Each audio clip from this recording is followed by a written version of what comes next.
हिरण्यकश्यप ने विचार किया, बच्चे के मन में वहम है, भ्रम है कि ईश्वर है। अगर यह भ्रम टूट जाएगा तो इसकी भक्ति भी टूट जाएगी। एक काम करता हूँ, इससे पूछता हूँ कि तुम्हारा ईश्वर कहाँ रहता है। बुलाया और बुला करके कहा, प्रहलाद बताओ तुम्हारा ईश्वर कहाँ रहता है, तुम्हारा परमात्मा कहाँ रहता है। प्रहलाद जी ने कहा कि वो कहाँ नहीं रहता है। जर्रे जर्रे में नजारा तेरा देखता हूँ, जहाँ देखता हूँ पसारा तेरा देखता हूँ। कैसे कह दूँ तू रहता है कहाँ, मैं जिधर देखता हूँ बस तुझे देखता हूँ। मैं तो सर्वत्र उसका ही दर्शन करता हूँ।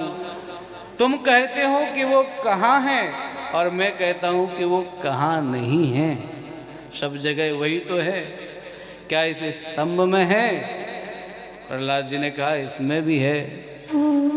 जोर से हिरण्यकश्यपु ने संध्या के समय उस स्तंभ पर प्रहार किया तो शुकाचार्य जी महाराज कहते हैं, जो ब्रह्म परमात्मा चेतन है, भक्त के वचन की रक्षा के लिए उस चेतन स्वरूप परमात्मा ने जड़ को अपना बाप बना लिया। तो खम्मे को विदीर्ण करके वो प्रकट हुए, तो प्रकट हो क्यों रहे? सत्यम विधातुम निज भृत भासितम। अपने व्रत के भाषण को सत्य करने के लिए, अपने व्रत की वाणी को सत्य करने के लिए सत्यम विधातुम निज भृत भाषितम। और जो वैदिक उक्ति है सर्वम विष्णुमयम जगत, तो इस वैदिक वाक्य को सत्य करने के लिए भगवान खंबे से प्रकट हो गए।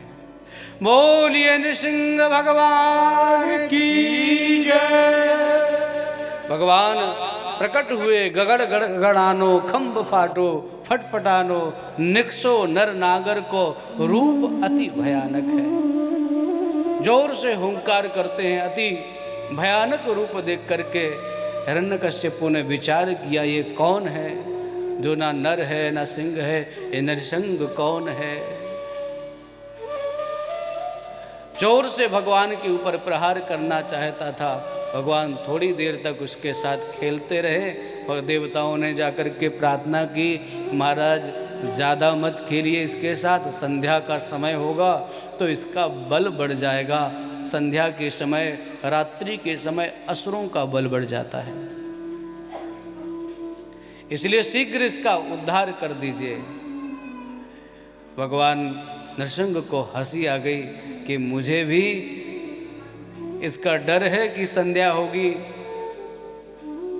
कि सुबह होगी या रात्रि होगी, तो मुझे तो किसी प्रकार का कोई भय नहीं है। फिर भी देवताओं को निश्चिंत करने के लिए भगवान ने हिरण्यकश्यपु को पकड़ा और पकड़कर देहली पर ले जा करके कहा, एक बार अपने सारे वरदान याद कर ले।